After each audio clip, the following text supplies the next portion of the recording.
Liverpool lose 2-1 to Tottenham on a late own goal. And man, if you're a Liverpool fan, I would still be fuming today. It's Tuesday now, and I would still be like mad. I would still be hot. Liverpool, who's supposed to be top of the league right now, if they win that match,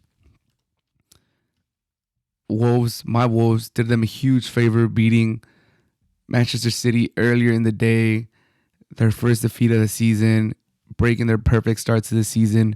And it's like, boom, Liverpool looking good. They do have Tottenham away, so it's a tough matchup. Tottenham's been looking good.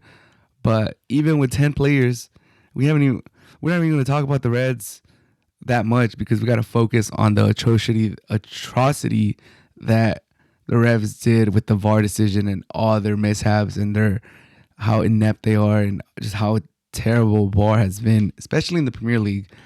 But that red card was controversial to a lot of people. Me personally, I can see how it's a red. It's a soft red. Don't get me wrong. It's a soft red. Like, obviously, who was it? Curtis Jones goes for the challenge, goes hard into a challenge. Not even that hard. He just goes decently hard. His foot slips on the ball, and then you see the cleats make contact with the other player's leg. So it's cleat on leg. If you do a still image, it looks pretty rough. But if you show the context of him rolling over the ball, going decently strong but not excessive force, then you could be like, oh, that's kind of rough. So soft red, but that's my 2 cents on that. Now, as far as the rest of the things, like, honestly, I've seen softer penalties been called before. There was a challenge, I forgot which defender in Tottenham did the challenge. It was early in the game. It was a corner kick. I want to say it was Romero. Early in the game on the right side, Liverpool was attacking, and there's like a little cutback, and he kind of clashes with the leg, and they fall. I'll try to put a picture. If you're just listening to the audio, I hope you have some sort of resemblance or drawback to this play.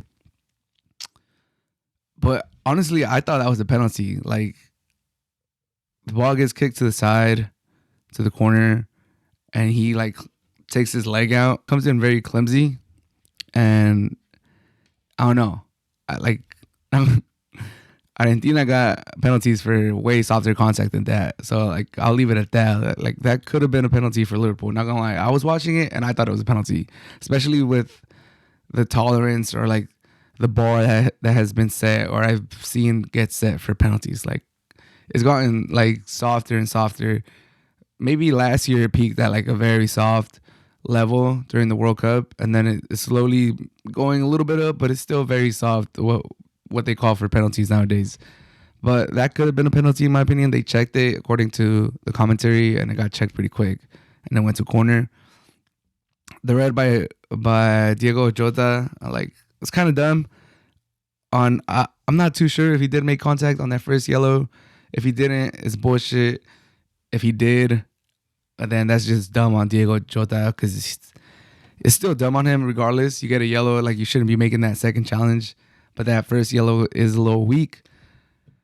And then there's other little bits and pieces over there where, like, it did look like the ref was going against Liverpool, but man, the offside goal that they took away from Diaz, that's insane. Like, it's clear as day that he was on. Everyone knew that he was on. Like, everyone. The freaking field has the lines that make it clear if you're onside or not. Like, it's obvious that you're on.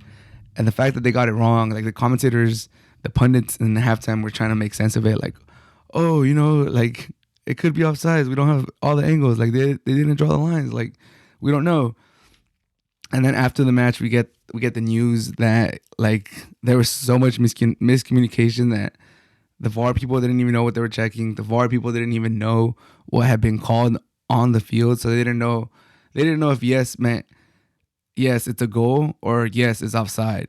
And they thought it was yes, it's a goal, but it actually meant if you're saying yes, then you're agreeing with the offsides.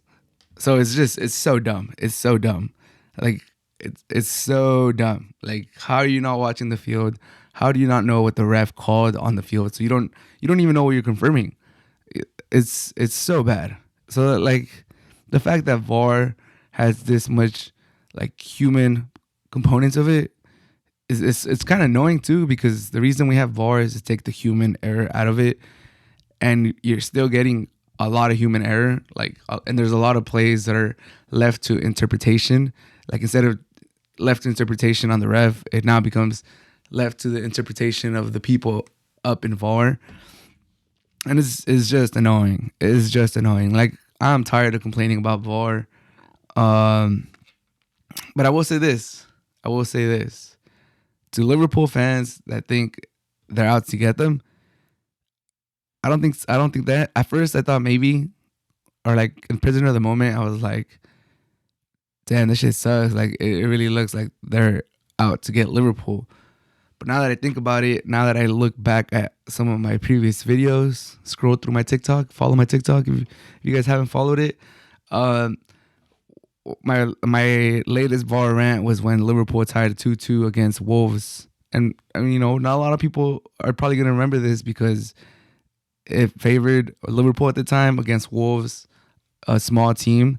So usually people remember the ones that hurt their big team because they have a larger following. So it's easier for people to remember because there's more fans. People talk about it more. If you guys don't remember, 2-2 FA Cup in Anfield, they take a Wolves goal off because it's called offsides. VAR wants to check it, and VAR says that they don't have all the angles.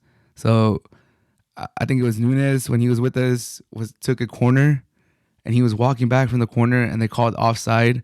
And because he was at the edge of the field by where the corner is, they said that the VAR cameras didn't get him. That was like a dark spot in the VAR cameras, and that was insane. It was like, what? How is that even possible at Anfield in the richest league of the world, the Premier League? Like, I know it was the FA Cup, but it's still the the English league. It was just insane to me. And it was like, and then there was another controversial call where Salah's offside. I think it was Totti. He went up to get a header and he headed it wrong, and it landed on Salah, and he scored a goal. I think it was a 2-2 tie. And they didn't call it offsides because the center back touched it, but then he wouldn't have gone for that header, or he probably would have done something else if Salah's not behind him, and Salah's offside. So like, it should have been offside. I don't know. That was a bullshit game. The fact that VAR didn't have the whole field and there was dark spots, black spots that you can't see, like that you have no image of, like that's insane to me. So I think it comes around. What I'm trying to get to is that it comes around. It's not against Liverpool. Like everyone's gonna get their bad share of it. Everyone eventually is probably gonna get a good call go towards them. Everyone's probably gonna get a bad call or a bad game, and that's just the way it is with VAR. So I don't think I'm not done with my idea yet. So VAR is gonna benefit or is gonna hurt you. I don't think they're out to get anyone. At the time I did, I was like, they're helping the big teams, and maybe they still are a little bit, or like if you check what way they're leaning, they're kind of leaning towards helping the big teams. But overall, it's gonna hurt and help everyone, at least a bit. But that's where you start thinking like, what's the point of VAR? Because that's kind of how it was before. That's kind of like the human error, the refs calling the play, like right there and then. Like if it's offsides, it's offsides. If it's not, it's not. Red card here, like it is what it is. And with VAR, you lose a lot of the natural flow of the game. You lose the celebrations. Like sometimes pivotal moment in the game, someone scores a winner, and instead of the stadium going electric and the player going electric and celebrating, so a lot of times it's like, oh, we gotta wait for the VAR check, and it kind of kills that moment because you're waiting for the VAR check. VAR checks a while. All right, it's a goal. Yeah, celebrate. But that celebration is no longer the same. That moment's no longer the same because you had to wait for that decision. Or I don't know. It's annoying. I could be prisoner of the moment. Like I said, like I want to say, I don't have the numbers. I do want to say that the VAR has helped, and they fixed more wrong calls than they've had mistakes compared to what the refs would have had naturally. But it's still so annoying. It's still so annoying, and you just like before.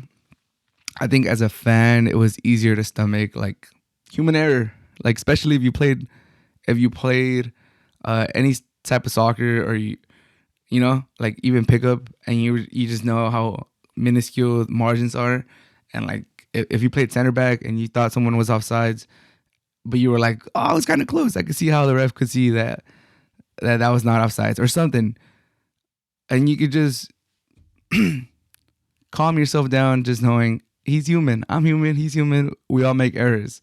When you have a machine that's supposed to be black and white, and everything's supposed to go through that machine, and it's supposed to stop errors, and you still get robbed, like you still get hurt by that, like that's a different kind of hurt. That feels like it's like premeditated. That feels like there's someone that's like there's a higher up trying to get you. It doesn't just end at the referee. It ends at like the whole organization. Like you start questioning who's at the box. Like you start questioning who's controlling the people up there. Like you let your mind just go crazy, and you're like, what the fuck? Like how much money was on this game? Like who's betting on this? And I mean, you could have had those ideas too before with the ref. Like someone could have bought the ref, but now it's not just like the ref. It's like all the VAR people, because there's supposed to be like multiple people up there checking each other. It's just crazy. It's crazy. It's crazy that we're having these conversations year in, year out. I think the two Robbies were on the commentary, or like they were on the NBC post game discussion. One of them was like, "We should just get rid of VAR," and I was like, I was watching that. I was like, "Yeah, you should. Like, screw VAR, man. I'm tired of VAR." Like I said, it kills a lot of nice moments with these checks, like the natural excitement of a goal, and it still has everyone pulling their head out. Everyone's pulling their hair out. Just can't understand how it gets these calls consistently wrong. Like every week there's some controversial thing. How is that not a pen? It was a pen over here. Like VAR, it's it's a mess. I feel sorry for Liverpool. They should be top of the table. I wholeheartedly believe that if they get that goal, they're able to hold on, or at the very least, they get a point. But it sucks, man, and it's gonna be a tight race. To be honest, like they're not. You're not always those other top three, four teams competing for the title. Wolves aren't always gonna be there to beat City, and take points off of them. So they had a golden opportunity. Liverpool, the same weekend that City loses, they lose too. Kind of sucks. Kind of fucking sucks. But it is what it is. You move on to the next week, and you hope that VAR gets better. You hope that these inept referees get better. But man, I've been ranting. I think we're on year 4 of VAR, and I've been ranting for I think all 4 years. And has it gotten better? Probably not. So we'll see what happens.